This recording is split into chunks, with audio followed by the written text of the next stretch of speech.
मिला का नाच करवाइए, अभी आप 2 घंटे में 5,000 आदमी आ जाएंगे, क्या आप उन्हें एमएलए बना देंगे?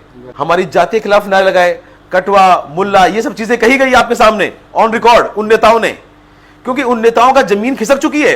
ये जो बकवास करते हैं ना, जितनी इनकी औकात है ना पूरी, इतनी मेरी एक कार है, सिर्फ एक कार की वैल्यू इतनी। तो अल्लाह आपको हिदायत दे, है ना, आपको अल्लाह आपको अकल दे, हिदायत दे, सहूलियत दे, सहूर दे। मुझे नहीं मिला कि किसी भी आदमी ने उनका समर्थन किया होगा इस बात पे। खासतौर पर मुस्लिम समाज से मैं निवेदन करना चाहता हूं कि बहुत बड़ी साजिशें आपके खिलाफ रची जा रही हैं। हम नहीं चाहते कि किसी भी आदमी के ऊपर कोई आदमी हमला करे या कोई तेल फेंके। हमें चाहते कि भाई आम आदमी एक दूसरे को माला पहनाए, साफा बांधे, प्यार मोहब्बत की बात करे। मैंने 1 करोड़ रुपए की जमीन दान दी है बच्चियों का, अल्पसंख्यक बच्चों का हौसल बनने के लिए। शर्म आना चाहिए जो लोग जो हम पे इस तरह के छोटे आरोप लगाते हैं। अरे आरोप लगाना तो कोई बड़ा लगाओ, तुक तो बैठे कम से कम। जब नगर के अंदर पेट्रोल पंप पे 2 बार लूट हुई तो क्या उनके पास गए? क्यों? क्योंकि उनके अपने समाज के आदमी थे, उनके अपने समाज के आदमी थे जो रंगदारी वसूल कर रहे थे। तब चिंता नहीं हुई उनको, जो गोली चला के पैसे लूटे गए। और ये जो बाहर के लोग हैं, ये चुनाव के वक्त पे नजर आते हैं, उसके बाद में ये लोग नजर नहीं आते। बीजेपी की बी टीम का काम कर रही है। उन्होंने पिछला जो यूपी चुनाव था उसके बाद हथियार डाल दिए। पिछले जो यूपी का चुनाव हुआ, बीएसपी ने वहां चुनाव लड़ा ही नहीं। जितना वो पूर्व विधायक जी नगर में रहती है ना, उससे ज्यादा मैं नगर में रहता हूँ। तो ये तो बिल्कुल नाकारा है। फिर तो इनसे तो कोई उम्मीद नहीं करी जा सकती। ये मंगल बाजार की नहीं है, टाइम्स ऑफ इंडिया, एनडीटीवी की। और आपसे खोलिए, वापस ये अनपढ़ लोग पहले कैलकुलेटर बैठे टैग लगाए। ये 2016 की खबर है, इनको जनता को दिखाइएगा। जाहिल लोग लगाते हैं। नमस्कार, इस वक्त आप जीटीवी न्यूज देख रहे हैं अजय कोहली के साथ। हम आपको बता दें आज हमारे साथ खास मेहमान होंगे विधायक वाजिब अली नगर से, युवा हैं। और बता दें हम आपको 5 साल पूरे होने के हैं, कुछ वक्त अभी बाकी है, उसके बीच अभी क्या कुछ और मिलने वाला है। नगर विधानसभा को भी बता दें, कुछ अभी इसी मंथ जो है उनको मिले हैं 40 स्कूलों को अब अपग्रेड कराया गया है। मैं ये कह सकता हूँ कि इतिहास का पहली बार ऐसा हुआ है कि जो नगर विधानसभा को या फिर राजस्थान में एक विधानसभा को 40 स्कूल एक साथ अपग्रेड होना, एक साल में अपग्रेड होना। अब से पहले लगभग 18 से 22 स्कूल जो थे उनको अपग्रेड कराया गया, कुछ स्कूलों को इंग्लिश मीडियम कराया गया। हम आपको बता दें, ये तो कृषि विद्यालय, बालिका छात्रावास, ऐसी बहुत सारी जो शिक्षा में योजनाएं थी सरकार के माध्यम से, वो कहीं ना कहीं नगर विधानसभा को विधायक साहब के माध्यम से मिली है। लेकिन आज बात करेंगे और भी बहुत सारी चीज़ें हैं, जिनके साथ साथ हम जो जनता की समस्या है उन पर भी बात करेंगे। ये तो बात रही जो विधायक साहब ने उनको दिया है। तो सबसे पहले बहुत बहुत स्वागत है सर आपका, और बधाई हो आपकी विधानसभा में जो आज 40 स्कूलों को अपग्रेड कराया है, तो उसके लिए भी हम ढेर सारी आपको बधाई देना चाहेंगे सर। बहुत धन्यवाद। डी टीवी देखने वाले सारे व्यूअर्स का भी बहुत बहुत धन्यवाद मुझे कनेक्ट करने के लिए। जी सर, पहले हम जानना चाहेंगे कि जिस तरह की आज क्षेत्र में समस्याएं हैं, अभी किस तरह की समस्याएं 5 साल पूरे होने को हों, तो वो कैसी समस्याएं अभी भी जो सामने में आ रही हैं? देखिए, नगर की जो स्थिति शुरू से रही है, और जो इंफ्रास्ट्रक्चर और यहाँ जो शिक्षा के हालात, वो शुरू से बहुत अच्छे नहीं रहे टू बी ऑनेस्ट। 60 70 साल से स्कूल यहाँ 5वीं के चले आ रहे हैं। तो निश्चित तौर पे बहुत सारी समस्याएं, बहुत सारे इश्यूज़ जब एमएलए हम बनकर आए तो हमारे सामने थे, और हमने उनको 1 बाय 1 कोशिश की उनको एड्रेस करने की। और अभी हम देखें जो मेजर चीज़ें जो बची हैं, वो एक तो है कि पानी का जो इंफ्रास्ट्रक्चर है, पीने के पानी की समस्याएं गाँवों में हैं, हम उनका कोई भरपूर या मजबूत सॉल्यूशन नहीं ढूंढ पाए। सिंचाई के लिए भी जो पानी जो पानी किसानों को पूरा नहीं मिल पाता, तो ये लॉन्ग टर्म इश्यूज जो बहुत दिन से चले आ रहे हैं, और इस कार्यकाल में भी इनके लिए कोई बहुत मजबूत सॉल्यूशन अभी तक जनता के सामने नहीं हो पाया। हालांकि कुछ चीज़ें पाइपलाइन में हैं, पर वो आज अभी भी पेंडिंग है देखा जाए तो। बिजली के लिए भी बड़े इश्यूज़ हैं, इन सब पे हमने काम किया है और काम चल रहा है। तो आने वाले वक्त में जब वो काम सारे पूरे हो जाएंगे तो जनता को उनका लाभ नजर आएगा।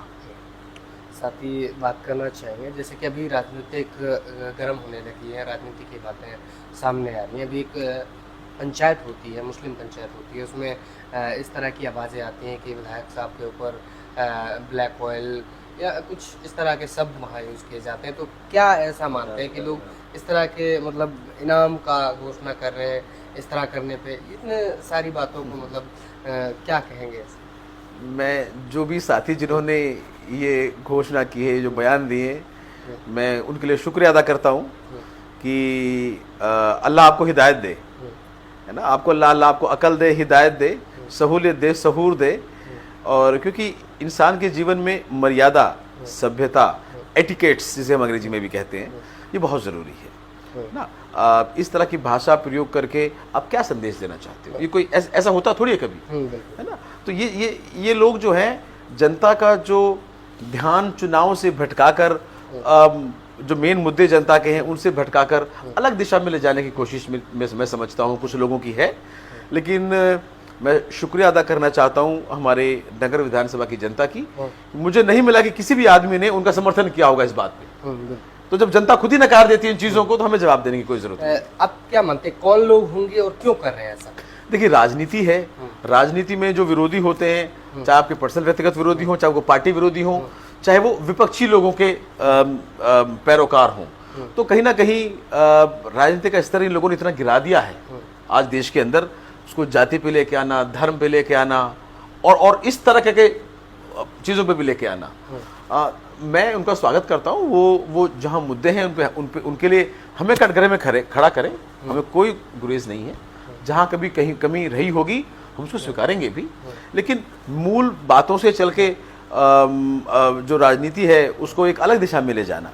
और उस राजनीति में उस पंचायत में हमने सुना, वो तो वहाँ तो बीजेपी, आरएसएस या ऐसे लोगों की चर्चाएं, शिवसेना की चर्चाएं ज़्यादा हो रही थी। तो कहीं ना कहीं वो एक स्पॉन्सर्ड इवेंट था, और क्षेत्र के लोगों को गुमराह करने के लिए मुझे लगता है कि कोई ना कोई एक इरादा कुछ लोगों ने किया होगा। पर वो सब भी अपने ही हैं, कोई दूर नहीं है। और मुझे पूर्ण यकीन है कि वो सब लोग जो है वक्त रहते सही गलत का फैसला अच्छे से करेंगे। और ये इस तरह की जो बकवासबाजी है, इसको हमारे इलाके में कोई जगह नहीं है। हमारा इलाका बहुत शांति प्रिय है, बहुत प्यार, प्रेम, मोहब्बत का, भाईचारा का इलाका है। और कभी भी हिंसा या ये जो गलत प्रथा ये जो लोग सेट करना चाहते हैं, ये चीज़ें हमारे यहाँ नहीं चलती हैं। अभी देखिए, पास ही के आपके हरियाणा में एक बड़ी घटना हुई, जिस घटना में कई लोगों की जाने गई। उस घटना के ऊपर आप क्या कहना चाहेंगे, समाज के लिए क्या एक संदेश देना चाहेंगे? देखिए, मैं वही बात कर, समाज को आज बहुत, खासतौर पर मुस्लिम समाज से मैं निवेदन करना चाहता हूँ कि बहुत बड़ी साजिशें आपके खिलाफ रची जा रही हैं। चाहे वो नूह का इवेंट हो, वो भी एक साजिश थी। वो साजिश थी कि मेवात को, मेवातियों को, इस इलाके को बदनाम किया जाए। यहाँ का जो भाईचारा है या यहाँ एक जो मोहब्बत है, इसको डिफेम किया जाए। और इसी तरीके से एक स्पॉन्सर्ड इवेंट उन्होंने किया और बदनाम करने की कोशिश की। मेवात हमेशा अच्छाई के लिए जाना गया है, भाईचारे, प्यार, प्रेम के लिए जाना गया है। हमारे यहाँ कोई भी शादी होती है तो अक्सर मेवों के अंदर तो अक्सर जो थोड़ा भी सा भी जिम्मेदार आदमी होगा, वो हमारे हिंदू भाई अलग से खाना बनाता है। तो यह इतना भाईचारा, प्यार, प्रेम इस पूरे इलाके के अंदर है। तो बहुत साजिशें आपके खिलाफ चल रही हैं, और वो साजिशें राजस्थान को, चुनाव को देखते हुए भी की जा रही हैं। तो मैं जनता से दरख्वास्त करना चाहता हूं कि अपने कान, मस्तिष्क, दिमाग सब खुले रखें और इन लोगों को पहचानें। ये कौन लोग हैं, ये किसके एजेंट हैं जो आपके बीच में आके आपकी प्यार और मोहब्बत को गलत इस्तेमाल करना चाहते हैं। और जो चुनाव जो है, जो भाजपा का, जो आरएसएस का, या जो इन जो संगठन है, बजरंग दल, इनका जो चुनावी एजेंडा है उसको सेट कर रहे हैं। कौन लोग इसके एजेंट बन के काम करना चाहते हैं, आप जनता उन्हें पहचाने और सही निर्णय ले। आज जो विकास की गाड़ी नगर विधानसभा में स्टार्ट हुई है, उसकी तरफ देखें। बहुत एमएलए आए, बहुत चले गए, और बहुत आगे भी बहुत आएंगे।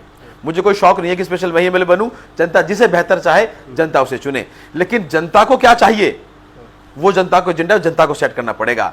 हमारे पास देने के लिए स्कूल है, अस्पताल है, रोड है, बिजली है, चिकित्सा है।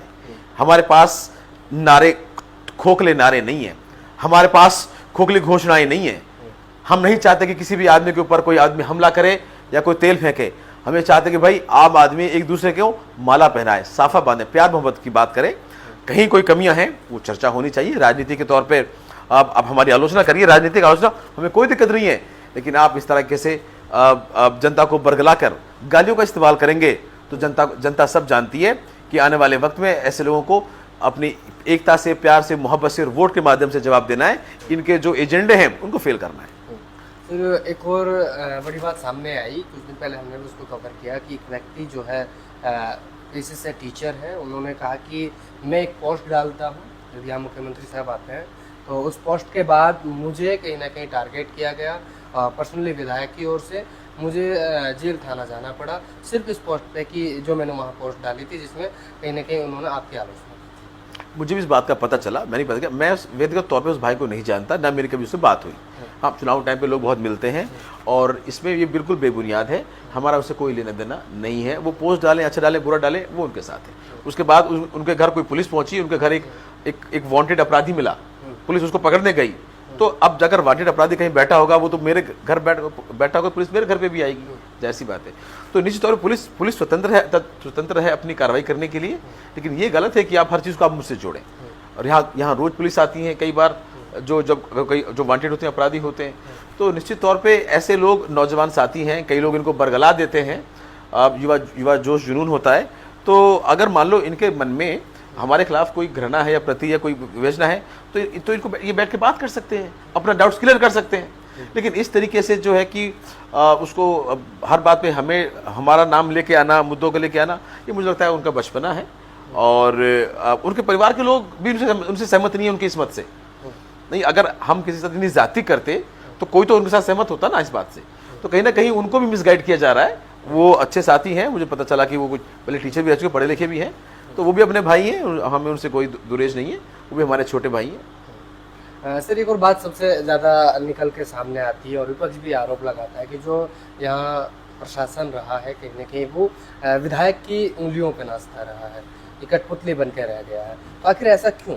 नहीं, आपको प्रशासन के किस एक्शन से ऐसा लगा? जैसे कि उन्होंने कहा कि अभी एक मामला हुआ, उसमें भी इशना का मामला हुआ, तो वहाँ पंचायतें भी की गई, कहा गया कि किसी निर्दोष को फंसाने की साजिश की जा रही है। और कई ऐसे मामले लोगों ने बताए जिसमें लोगों को गिरफ्तार करवाना, लोगों के खिलाफ। आप स्पेसिफिक मामला मुझे बताइए, इस मामले में जवाब देता हूँ। आप स्पेशली ये बताइए कि पहले इशना के वाले मामले को देखिए, उस मामले पे इशना के पंचायतें भी की और ये आरोप लगाया, वो चीज़ मैं आपको सामने। देखिए, उन लोगों ने पंचायतें की और उन्होंने मंदिर में बैठ के पंचायतें की और हमारे खिलाफ आरोप लगाया कि हमने किसी आदमी को फंसाया। एक आदमी मैंने देखा, वो शायद टिकट भी मांग रहा है, वो कह रहा साहब कि बिना सबूत के एफआईआर दर्ज कर ली। दुनिया में एफआईआर बिना सबूत की दर्ज होती है, जांच एफआईआर होकर बाद ही तो होगी। वो कह रहे बिना, वो टिकट मांग रहे हैं, कैसे कैसे लोग बीजेपी से टिकट मांग रहे हैं, कोई राणा नाम है शायद उसका, रोज आपकी तरह न्यूज चैनल चलाता है, तो वो कह रहा है कि सब बिना जांच और बिना सबूत के एफआईआर दर्ज हो गई। भाई, आप राजस्थान में हो, यहाँ अशोक गहलोत सरकार ने पुलिस को निर्देश दिए हैं, जो भी व्यक्ति चाहे अपनी एफआईआर दर्ज करा सकता है। बिल्कुल। और वो जो मुकदमा हुआ, उसमें इशना का प्रकरण में, वहां पे ये देखा गया कि वो लास्ट टाइम उस लड़के की लोकेशन उस बस की और उस जगह की आई और उस बस के शीशे टूटे हुए मिले। तो निश्चित तौर पे अगर आपका परिवार का कोई बेटा है, वो लास्ट टाइम अगर कोई ऐसी स्थिति में किसी को नजर आएगा तो किसी का शक करना स्वाभाविक है। पर शक करना अब किसी को कटघरे में नहीं खड़ा करता, मतलब किसी को फैसला नहीं होता शक करना। अगर उनके परिवार को ये लगा कि भाई इनका कुछ इन्वॉल्वमेंट हो सकता है और उन्होंने मुकदमा दर्ज कराया, तो मुझे नहीं लगता कि कुछ बहुत बुरी बात है। दूसरी बात, वो लोग, आपने ये बड़े नेताओं की पोस्टें देखी होंगी, वो कहते सब संगठन को टारगेट किया गया, सबने नेताओं ने पोस्टें डाली हैं, आप बताइए एफआईआर में कौन सा संगठन का नाम लिखा हुआ है? तो निश्चित तौर पे ये एक किसी का बेटा गया, उसके परिवार को कोई जानकारी मिली कि भाई मेरा बेटा लास्ट टाइम इस बस के पास देखा गया, जिस बस के शीशे टूटे हुए मिले, वाइपर टूटे हुए मिले और उनका बेटा मरा हुआ मिला। अब इस बात को बजरंग दल से जोड़ना या किसी जाति विशेष से जोड़ना या किसी धर्म विशेष से जोड़ना, ये उन नेताओं की छोटी सोच का प्रतीक है। उन्होंने हमारे खिलाफ भी नारे लगाए, हमारी जाति के खिलाफ नारे लगाए, कटवा, मुल्ला, ये सब चीजें कही गई आपके सामने ऑन रिकॉर्ड उन नेताओं ने, क्योंकि उन नेताओं का जमीन खिसक चुकी है, वो मुद्दे पे बात नहीं कर सकते। किसी का बेटा मरा, किसी को शक हुआ, उन्होंने एफआईआर दर्ज कराई, ये इतनी सी बात है। इसको ना हमें अपने धर्म से जोड़ना चाहिए, ना उन्हें अपने धर्म से जोड़ना चाहिए। हम वहां गए, आपके सामने हमने कहा कि हम किसी को किसी का नाम नहीं लेना चाहिए। अब हमारा कोई काम नहीं है, अब ये पुलिस का काम है, वो जांच करेगी और जो भी दोषी हो उसको सजा मिले और निर्दोष हो उसको परेशान नहीं होना चाहिए। तो इतनी सी बात में कौन सा प्रशासन ने गलत एक्शन लिया, आप हमें बताइए। और अगर जब वो हमारे खिलाफ हमें इस तरह गंदे गंदे शब्द, हमारी जाति से शब्द हमसे कह रहे हैं, पुलिस ने तो उनके खिलाफ भी कुछ एक्शन नहीं लिया, तो फिर पुलिस कहां से आपको ऐसा लगा कि आपको एक्शन करती नजर आई? तो निश्चित तौर पे देखिए, प्रशासन जो है वो नियमों से बंधा हुआ है। चाहे कोई भी अधिकारी हो, वो अपने जो उनके विभाग के नियम हैं उनसे एक भी लाइन आगे नहीं लिख सकता।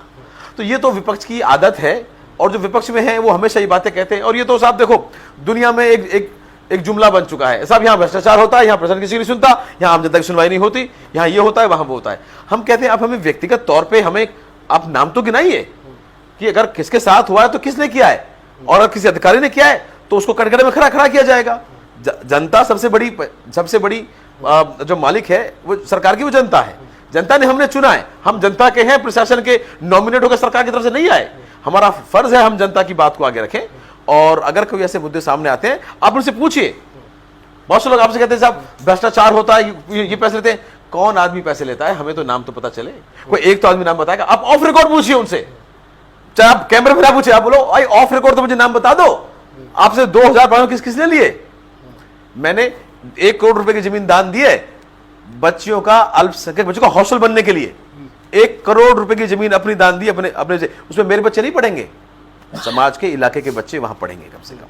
इसके अलावा भी, अब ये बातें मुझे कहनी नहीं चाहिए वैसे, अब आप जनता में पूछेगा, चाहे मंदिर हो, मस्जिद हो, गुरुद्वारा हो, अक्सर इलाके के कोई भी ऐसा गांव नहीं बचा होगा जहां हमने दान पुण्य ना किया हो अपनी जेब से। उन्हें शर्म आना चाहिए जो लोग जो हम पे इस तरह के छोटे आरोप लगाते हैं। अरे आरोप लगाया तो कोई बड़ा लगाओ, तुक तो बैठे कम से कम। तो ये सब चीजें विपक्ष की बातें हैं, आम जनता इनको स्वीकार करने वाली नहीं है। गांव में लोग, आप गांव में एक आम आदमी से जाके पूछिए, वो आपको रिव्यू दे देगा। एक चेतावनी भी आपको दी गई थी कि चुनौती बोल सकते हैं, चुनौती दी गई थी कि एक नेता कहते हैं सामने से, जब उनसे बात कर रहे थे कि अगर वो इतना है तो हमारे सामने आए और 24 घंटे में 1 लाख की भीड़ वो इकट्ठा करे।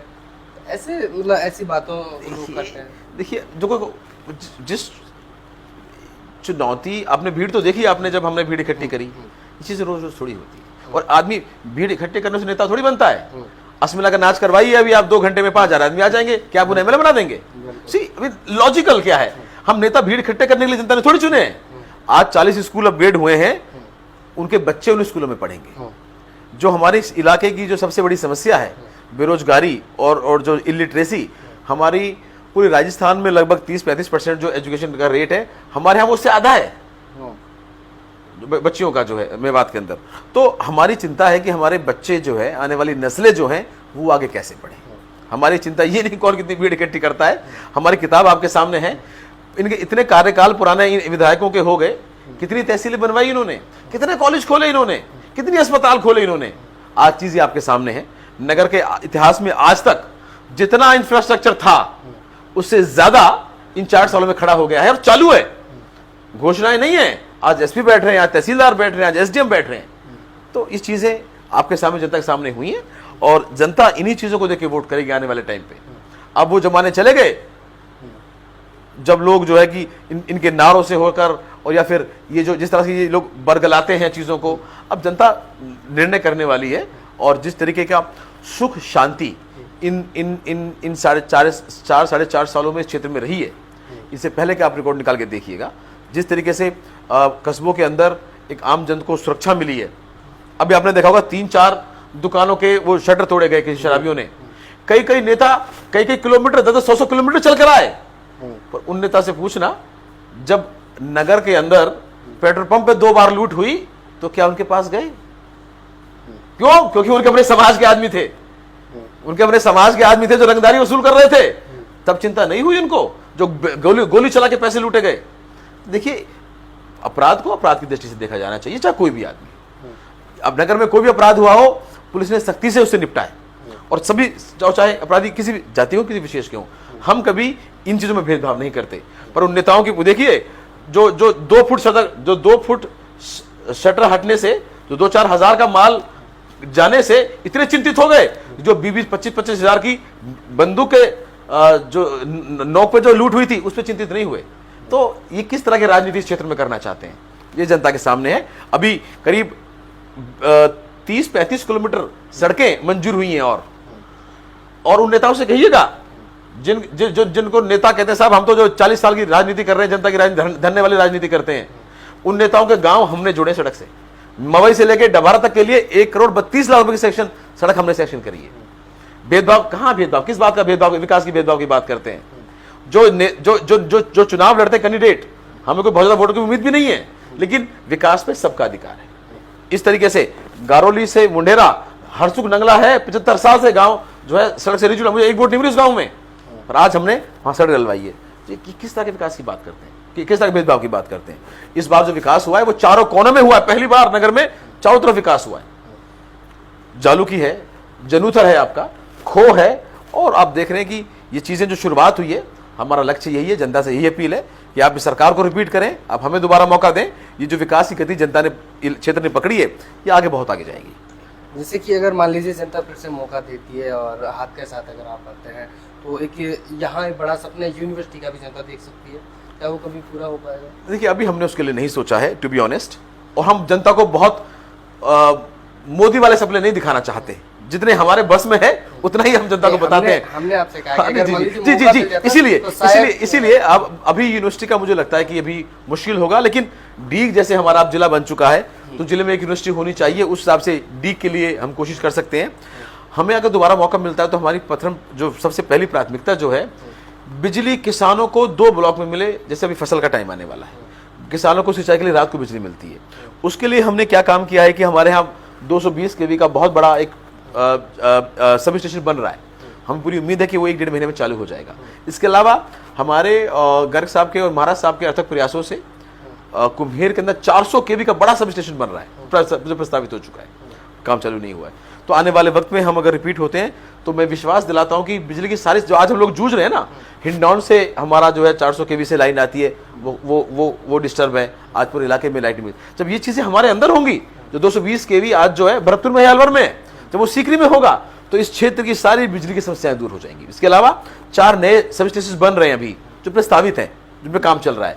तो लोड कैसे डिवाइड हो इनका, सीकरी की जो लाइन आती है, इस पे एक ही 33 kV की लाइन में 5 जैसे चलते हैं, 5। अब से पहले के नेताओं ने इन चीजों को सोचा ही नहीं। अब और इतना एक्स्ट्रा लोड डला हुआ है कि कहीं पे भी खराब होता है, पूरी लाइन फॉल्ट हो जाती है 33 kV की। अब ये जो नया जैसे बड़ा हमारा चल जाएगा, ये सारी समस्याएं दूर हो जाएंगी। तो एक तो बिजली की व्यवस्थाएं ठीक हो, किसानों के लिए बिजली पर्याप्त मिले, 8 घंटे तो मिनिमम मिले, और ज्यादा मिले तो और अच्छी बात है, और दिन में मिले। इसके अलावा पानी की जो लगभग 350-400 करोड़ के जो जेएमएम के प्रोजेक्ट चल रहे हैं, वो संचालित हो जाएंगे आने वाले वक्त में। कई स्कीमें चल चुकी हैं, करीब बरखेड़ा उधर ये मानवता के आसपास जो है बोरा उधर स्कीम जेएमएम की चालू हो चुकी है, और वहां पे गांव वालों ने हमने रिव्यू लिए, बहुत संतुष्ट हैं उनसे, घर घर पानी पहुंच रहा है। तो राजस्थान सरकार के जो कर्मचारी हैं, बड़ी मेहनत से काम कर रहे हैं, तो वो चालू हो चुकी है। वो हमारा टारगेट है कि जनता को पानी पिलाएं। दूसरा, ईआरसीपी के अंदर जो है हमारा इलाका नहीं जुड़ा हुआ। जब पहली डीपीआर बनी तो उस वक्त यहाँ बीजेपी की ही विधायक थी, बगल में भी सब लोग बीजेपी के थे, चारों तरफ सरकार बीजेपी की थी, पर वो पता नहीं किस नशे में रहते थे, यहाँ नगर का नाम ही छूट गया। उनको कभी चिंता होनी कि नगर का नाम जुड़वाना चाहिए, क्योंकि ध्यान तो 10% कमीशन लेने में रहता था सरपंचों से, तो वो छूट गया। अब हम कोशिश कर रहे हैं कि मुख्यमंत्री से बात करिए, हमें बहुत जल्दी उम्मीद है कि वो भी इसमें जुड़े और ईआरसीपी का पानी इन जिलों को मिले।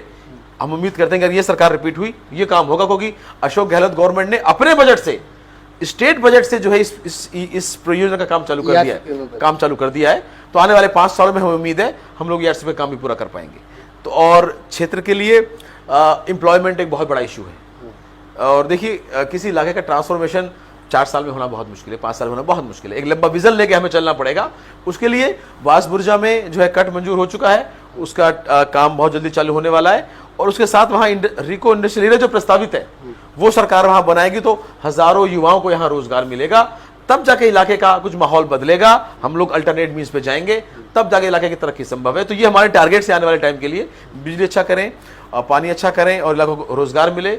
और जो स्कूल हमारे आज जो 8वीं के हुए हैं, कल इनका संचालन अच्छे से हो। अभी आपने शिकायतें सुनी बहुत स्कूल में टीचर्स नहीं है, ये सही बात है, क्योंकि टीचर्स का रिक्रूटमेंट पिछले टाइम में बहुत कम हुआ है। हमारी सरकार ने जो रिक्रूटमेंट किया है 50,000 का तो हो चुका है, और अभी लंबित है, चालू है। तो और टीचर्स का रिक्रूटमेंट हो रहा है, ताकि हमारे जो स्कूल जो प्रमोलित हुए इनमें टीचर्स आए, अच्छी शिक्षा हम एक आम आदमी को दे सकें। चिकित्सा सुविधा हमारी जो है, मैं वादा करता हूँ आने वाले वक्त में बहुत बेहतर हो जाएगी। जब उप जिला अस्पताल हमारे यहाँ टेंडर हो चुका है, काम चालू है, और इसके अलावा और पीएससीज बनी है, 4 छोटे और अस्पताल खोले गए, गढ़ी मेवात के अंदर, रामसिंहपुर पालकी के अंदर, डायना के पास के अंदर जो है, भटपुरा के अंदर वो खोले गए हैं, अस्पताल खोले गए हैं, PSCs खोली गई हैं। तो वो बन के वो उनके लिए बजट सेक्शन कराना, उनको संचालित करना, ये हमारा उद्देश्य है। जो हमारा महिला जो महाविद्यालय है उसका काम चालू हो चुका है, उसका काम पूरा कराना हमारा एक सपना है कि जल्दी वहाँ और एडमिशन हो, बच्चे हमारे पढ़े लिखे। यहाँ कॉलेज का काम लगभग पूरा हो चुका है, सिकरी वाले का भी 80-90%। ये तो आने वाले वक्त में ये सब चीज़ें हमारा टारगेट है। हमें किसी दल से मतलब नहीं है, ना किसी नारे से मतलब है, ना कटवा ये मुल्ला नारे लगाए, ना इनसे मतलब है, ना बजरंग दल से मतलब है। हमें हमारे नगर के बच्चों को नगर विधानसभा के अंदर अच्छी सुरक्षा चाहिए, इनको रोजगार चाहिए, अच्छी चिकित्सा चाहिए, अच्छे स्कूल हम इनको दे पाएं, ये हमारा टारगेट है और इन्हीं पे हम वोट मांगते हैं। अगर हमारे पास सिर्फ ये है, इसके अलावा देने के लिए और कुछ नहीं है। साथ ही बात कर लेते हैं सर टिकट की। तो अभी आप कांग्रेस पार्टी में हैं, तो क्या लगता है कि जो 6 विधायक बीएसपी के बाद आप लोग जो शामिल हुए थे, क्या सरकार में अभी हैं, क्या लगता है कि टिकट मिलेगा कांग्रेस? देखिए, हमने कांग्रेस पार्टी का साथ दिया है और कांग्रेस पार्टी इस इलाके के अंदर हमारे आने के बाद और मजबूत हुई है और कांग्रेस पार्टी ने हमारी अभिशंसाओं पर, हमारे रिक्वेस्ट पर इतने सारे काम इस विधानसभा में किए हैं। तो निश्चित तौर पे हमें पूर्ण रूप से उम्मीद है कि कांग्रेस पार्टी ही हमें यहाँ चुनाव लड़ने का अवसर देगी और हमें पूर्ण रूप से विश्वास है कि आने वाले वक्त में लोग इस जो मुख्यमंत्री अशोक गहलोत साहब की जो योजनाएं हैं इससे बहुत प्रभावित हैं। आज भी हम लोग नगर में होकर आए, पूरे डी में सबसे तो मोबाइल नगर में बटे हैं। तो ये योजनाएं आम जनता की जो हैं, ये जनता तक लाभ डायरेक्ट उनको पहुँच रहा है और हमें पूर्ण रूप से विश्वास है कि जनता विकास को चुनेगी और कांग्रेस सरकार रिपीट भी होगी। सर, जैसे कि कांग्रेस के साथ साथ अगर बात करें नगर विधानसभा की, तो यहाँ सबसे ज़्यादा अगर किसी पार्टी की जीत हुई है तो यहाँ या तो हुई है बीएसपी की या फिर यहाँ बीजेपी की। कुछ एक बार यहाँ कांग्रेस आई है, पिछले जैसे मैंने रिकॉर्ड यहाँ देखा है। तो क्या लग रहा है कि बार जैसे कांग्रेस से आप होंगे तो बीएसपी से भी दूसरा अगर एक कोई मुस्लिम कैंडिडेट होगा तो क्या उसमें अब की बार बदलाव हो सकता है? देखिए पिछली बार 2003 में कांग्रेस का टिकट माहिर आजाद साहब के पास था, उस वक्त बीएसपी का टिकट शादी खाजी के पास था। तो माहिर आजाद जी पहले नंबर पे आए, शादी खाजी दूसरे नंबर पे आए। तो 2 मुस्लिम पे टिकट होना मतलब ये नहीं कि कोई किसी को हरा रहा है या फिर वो कर रहा है, कोई बात नहीं। जनता निर्णय लेती है, जनता ने यहाँ काम देखा है और ये जो बाहर के लोग हैं ये चुनाव के वक्त पे नजर आते हैं, उसके बाद में ये लोग नजर नहीं आते। जनता ये भली बात ही जानती है कि स्थानीय को चुन के इनको क्या लाभ है, क्या फायदे हैं। और रही बात बीएसपी की, तो देखिए बीएसपी जो है अब जो है आज की जो बीएसपी है वो फिलहाल जो है बीजेपी की बी टीम का काम कर रही है। उन्होंने पिछला जो यूपी चुनाव था उसके बाद हथियार डाल दिए। पिछले जो यूपी का चुनाव हुआ बीएसपी ने वहाँ चुनाव लड़ा ही नहीं, सिर्फ एक सीट आई, कोई पता नहीं कैसे आ गई और उनके टिकट बीजेपी ने बांटे। बहन जी का जो एक संघर्ष था कहीं हद तक अब वो खत्म होता जा रहा है और ये लोग जो है आरएसएस के खिलौने बन चुके हैं और बीजेपी ने जो फायदा पहुंचाएगा, जो कांग्रेस को हराएगा, ये लोग उस नीति पे अब लोग काम कर रहे हैं। लेकिन यहाँ की जनता, यहाँ का दलित समाज भी जो है आज कांग्रेस के साथ खड़ा हुआ है। राजस्थान के अंदर 4 कैबिनेट मंत्री जो है दलित समुदाय से आते हैं। हमारी पार्टी का प्रदेश अध्यक्ष जो है राष्ट्रीय अध्यक्ष जो है वो दलित समाज से है। तो हम इस पार्टी ने, कांग्रेस ने सबको साथ लेकर जो चलने का काम किया है, सबको सत्ता में भागीदारी दी है, हिस्सेदारी दी है और आज नगर विधानसभा के अंदर दलित समुदाय के काम ऐतिहासिक आज से पहले कभी नहीं हुए। आज सामुदायिक भवन बन रहे हैं, बाबा साहब के लोग जो है प्रतिमाएं भी लगा रहे हैं। अभी हमने यहाँ नगर सीकरी के अंदर आने वाले 3 तारीख को एक बहुत बड़े अंबेडकर पार्क का उद्घाटन होने जा रहा है। जिले का पहला अंबेडकर पार्क होगा। तो निश्चित तौर पे कांग्रेस पार्टी ने सबको साथ लेके चलने का काम किया है और जिन समुदाय का बीएसपी ठेका लेती है, जिस समुदाय का बीएसपी ठेका लेती है, तो ठेका किसी के पास भी नहीं है। जनता जो है अपना निर्णय लेगी। सर, जैसा कि देखा गया कि पानी की जो समस्या है उसमें एक अहम समस्या मेरे सामने ये आ रही है। जनता के जब बीच जा रहे हैं, जनता ने खुद से बुला के दिखाया है और ये चीज़ें हुई भी हैं। ये हम आपको बता दें, जैसे कहीं भी जो लोग हैं, ऐसी समाज के लोग हैं, शेड्यूल कास्ट के जो लोग हैं, उनको या तो वहाँ लाइनें नहीं है, अगर लाइन है तो वहाँ पानी नहीं है। तो जिस तरह के देखा कि चंबल का पानी लोगों तक नहीं पहुंच पा रहा है, अगर वो दूसरे के घर जाते हैं, दूसरी जगह जाते हैं, उनके बर्तनों को आज के वक्त में, आज इस देश स्वतंत्र है, 75 साल आज़ादी को हो गए, लेकिन कहीं ना कहीं वो आज भी आज़ाद नहीं है। नगर विधानसभा की भी ऐसी तस्वीरें रही हैं, जो बड़ी दुखद तस्वीरें हैं। ये बहुत, और तो इनको किस तरह से कम किया जा सकता है? क्यों इन चीज़ों पे ध्यान अभी तक? देखिए, ये सामाजिक जागरूकता की जरूरत है हमें। आज़ादी के 70 साल बाद भी आज अगर हम इस तरह का भेदभाव करते हैं तो इसमें दोष हम सबका है, हमारे समाज का दोष है, हमारी इंसानियत का दोष है। हर काम सरकार का ठेका नहीं है। भेदभाव जब तक हम अपने अंदर से नहीं भुलाएंगे, कोई जबरदस्ती भेदभाव आपका खत्म नहीं कर सकता है। रही बात चंबल के पानी की, तो निश्चित तौर पे ऐसी समस्याएं हमारे भी सामने आती हैं। हम पूरी कोशिश करते हैं, अब ऐसा नाम लेना ठीक नहीं है, कई गाँव में समस्याएं आई, गांव के जो बड़े दबंग लोग होते हैं वो अक्सर लाइन तोड़ लेते हैं या इनको बचित रखने की कोशिश करते हैं, और जिस जिस गांव में हमें ऐसी समस्याएं मिली हम उस गांव में हमने एक्शन लिया और वो समस्याएं दूर कराई। बहुत सारे गांव ऐसे थे, और जब जब हमें ऐसी समस्याएं मिलती है हम दूर। दूसरा, हर गाँव के अंदर जिस भी एंट्री पॉइंट से चंबल की लाइन घुसी वहाँ लोगों ने अवैध कनेक्शन कर लिए। तो ये एक स्वाभाविक रूप है, लोग कर लेते हैं, और उनकी वजह से पाइप, जहाँ पाइप पहुंची पड़ी है वहीं पाइप पानी नहीं पहुंच पाता। उसमें सब तरह के लोग हैं और ये समस्या सब गांवों में है। अब जब जेजेएम के अंदर सारी स्कीम आ चुकी है, जहाँ घर घर स्पेशल कनेक्शन लगेगा घर में, तो मुझे उम्मीद है कि सारी समस्याएं दूर हो जाएंगी। आपने बाहरी कहा है, अभी पूर्व विधायक का एक इंटरव्यू चल रहा है कि उसने भी आपको बाहरी कहा कि ऑस्ट्रेलिया को हमने जिता दिया, और साल में 8 महीना ऑस्ट्रेलिया रहते हैं, 4 महीना यहाँ रहते हैं। जितना वो पूर्व विधायक जी नगर में रहती है ना, उससे ज़्यादा मैं नगर में रहता हूँ, है नहीं है। मेरा घर यहाँ पर है, मैं सोता यहाँ पर हूँ, रहता यहाँ पर हूँ। दूसरा, व्यापार हमारा है, तो निश्चित तौर पे हर आदमी अपना व्यापार करता है। कोई दिल्ली करता है, कोई जयपुर करता है, कोई अलवर करेगा, कोई भरतपुर करेगा, लेकिन यहाँ की जनता के प्रति हम संवेदनशील हैं। और अब ये सोचिए कि अगर उन्हें लगता है कि हम इतने कम टाइम रहे और इतने कम टाइम में हमने इतना कर दिया, तो ये तो फिर अच्छा, ये तो 100% ही रहती थी ना 10 साल में, तो ये इन्होंने कितना काम किया। अगर हमारा ये 20% टाइम यहाँ बता रही हैं, तो हमने तो 20% में किताब छाप दी, तो ये तो बिल्कुल नाकारा है। फिर तो इनसे तो कोई उम्मीद ही नहीं करी जा सकती। जो 100% रहने के बावजूद जो कुछ काम नहीं कर पाए, और जो मुझे बता रहे कि मैं सिर्फ 20% यहाँ रहता हूँ, मैंने तो सारे काम कर दिए, तो जनता इनसे क्या उम्मीद करे। तो अगर मान लो इनकी बात भी सुनी जाए, तो इनके 100% से हमारा 20% रहना अच्छा है। फिर तो नहीं, वहीं पे एक और इल्जाम आपको लगता है कि भाई ऑस्ट्रेलिया से ज़कात का पैसा लेके आते हैं, दुबई का पैसा। अच्छा, देखिए, पहली बात तो ऑस्ट्रेलिया में मुसलमान ही बहुत बहुत बहुत कम है। दुनिया ज़कात का पैसा लाती है तो किसी मुसलमान कंट्री से लाती है। दूसरा, आप हमारे नाम पे गूगल सर्च करिए, आप अभी करिए, आप ये मेरा फोन है ना,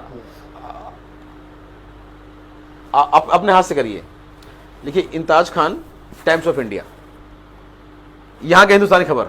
उसके बाद मैं आपको दिखाता हूँ न्यूज़, जो वहाँ के जो टॉप न्यूज़पेपर्स हैं वो हमको सबसे बड़ा बिजनेसमैन वहाँ बताते हैं। तो ये अनपढ़ों को बरगलाना बंद करें। अभी आपके सामने लिखिए, इंडियन और मिलियनेयर, ये एनडीटीवी की है और टाइम्स ऑफ इंडिया की है।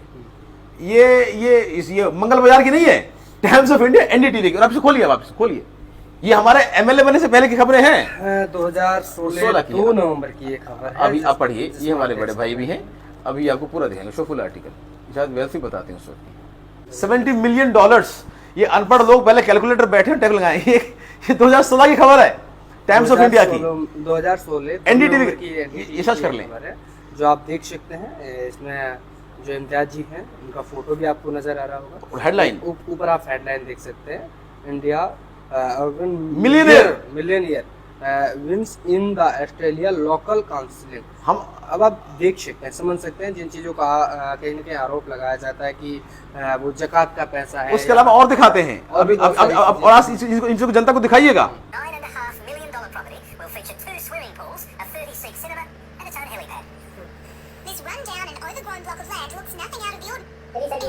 दिखाइए, नहीं, ये जनता को बताना जरूरी है। नहीं, ये आपका पर्सनली है, और लेकिन नहीं, ये जनता हमारे पे आरोप लगाती है ना किस तरीके के। ये जाहिल लोग लगाते हैं, जाहिल लोग लगाते हैं ना, तो इनको चीजें बतानी जरूरी है। नहीं, अगर कांग्रेस टिकट यहाँ नहीं देगी तो हम यहाँ के रहने वाले हैं। हमारी राजनीति सिर्फ नगर के लिए है, पहले मैं साफ बता दूं। मुझे राजनीति में कोई बहुत बड़ा दिलचस्पी नहीं है। ऊपर वाले के शुक्र से मुझे ऊपर वाले ने बहुत बड़ा नवाजा है, ठीक है जी। और जितनी ये जो बकवास करते हैं ना, जितनी इनकी औकात है ना पूरी, इतनी मेरी एक कार है, सिर्फ एक कार की वैल्यू इतनी। तो जो ये लोग हम पे आरोप लगाते हैं उल्टे सीधे, इनकी पूरी औकात जितनी है, और मुझे इनके मुंह नहीं लगना चाहिए। तो मुझे राजनीति से कोई शौक नहीं है। दूसरी बात, मैं यहाँ कौम के इलाके की खिदमत करने के लिए आया हूँ। अगर मुझे मौका मिलेगा यहाँ से तो मैं अच्छा चुनाव लड़ूंगा, नहीं तो हम आराम से अपने घर बहुत खुश हैं, हमें कोई ज़रूरत नहीं है राजनीति करने की। अगर कांग्रेस टिकट नहीं मिला तो आप चुनाव नहीं लड़ेंगे? कांग्रेस अगर मुझे यहाँ से टिकट नहीं देगी तो मैं चुनाव नहीं लड़ूंगा। अदर कोई और टिकट वगैरह या निर्दलीय? नहीं, मेरा कोई इरादा नहीं है पॉलिटिक्स में बहुत लंबा चौड़ा करने का। अगर हम तो ऑस्ट्रेलिया के अंदर हम तो चुनाव भी जीत चुके हैं, ये अगर हम कहीं और कुछ भी बन जाएं तो यहाँ की जनता के लिए क्या फ़ायदा? ठीक है, हम यहाँ की जनता, हमारा घर है, हमारा परिवार है। आज छोटे छोटे बच्चे आप गाँव में जाके पूछिएगा, वाजिब अली, हमारा नाम देख के भी उनके चेहरे पर जो मुस्कान आती है, ये हमारी कमाई है। एक आज बड़े बुजुर्ग जो दिल से दुआएं हमारे लिए देते हैं, ये हमारी कमाई, हमारी मेहनत है। हम सिर्फ इसके लिए यहाँ पर हैं। इसके अलावा इस राजनीति से हमें कुछ नहीं चाहिए, हमें कोई नाम नहीं चाहिए। इतनी कम उम्र के अंदर इस जनता ने जितना प्यार हमें दिया, इतना प्यार आज तक किसी राजनेता को मुझे लगता नहीं कभी मिला होगा। मैं इनका बहुत एहसानमंद हूँ, शुक्रगुजार हूँ, और मुझे कहीं तक संतुष्टि है कि ये जो विकास के काम हुए, मैं इन्हें कुछ दे पाया। और अगर मुझे दोबारा कांग्रेस पार्टी ने टिकट दिया, जनता के बीच में जाऊंगा, मुझे मौका मिला तो ठीक है, नहीं तो मैं बहुत खुश हूँ अपनी ज़िंदगी से, इस इलाके के लिए और पूरे सब के लिए बहुत बहुत हमारी दुआएं हैं। शुक्रिया, धन्यवाद। हम आपको बता दें, विधायक साहब का कहना है कि अगर कांग्रेस पार्टी अगर मुझे टिकट से नकार देती है तो मैं चुनाव नहीं लड़ूंगा, लेकिन कहीं ना कहीं ये भी तय कर देते हैं कि वो जो कांग्रेस पार्टी है वो टिकट भी देगी और जनता भी उसको सम्मान देगी। जिस तरह के जनता के विकास के कार्य किए गए हैं, उन्हीं के आधार पे हम वोट मांगेंगे। अब से पहले जहाँ राजनीति की जाती थी, चाहे धर्म के नाम पे हो, जात के नाम पे हो, या फिर और बहुत सारे प्रोपेगेंडा जो होते हैं उनके नाम पे हो, लेकिन हम आपको बता दें, विधायक साहब का कहना है कि अब की बात सिर्फ और सिर्फ विकास के नाम पे, जनता के हित के लिए जो काम किए गए हैं उनके नाम पे वोट मांगे जाएंगे और उन्हीं के नाम पे जनता वोट भी करेगी और जनता भी समझ चुकी है कि कौन आपके लिए सही है और कौन गलत है। लेकिन ये आने वाला वक्त बताएगा, जनता ही तय करेगी, क्योंकि आने वाले चुनाव में अब की बात कौन इस कुर्सी का मालिक होगा, कौन यहाँ का विधायक होगा, हम आपको लगातार दिखाते रहेंगे। अभी तो हमारे साथ विधायक साहब जुड़े जिन्होंने सारी बातें विस्तार से बताई, बहुत सारे पॉइंटों पर बात की गई, जो आपकी समस्याएं भी वो भी कहीं ना कहीं रूबरू कराई गई। देखते रहें DTV, देते रहें लगातार हमको प्यार और सम्मान। सब्सक्राइब कीजिए चैनल को और हमको फॉलो कीजिए, और साथ ही हम आपको बता दें, अगर आपने वीडियो शेयर नहीं किया तो ज़रूर कर लीजिए कि विधायक साहब ने क्या आपके लिए दिया है, क्या आपकी विधानसभा के लिए दिया है। धन्यवाद। कैमरा पर्सन इस्माइल बनाम के साथ मैं आपको अपना जी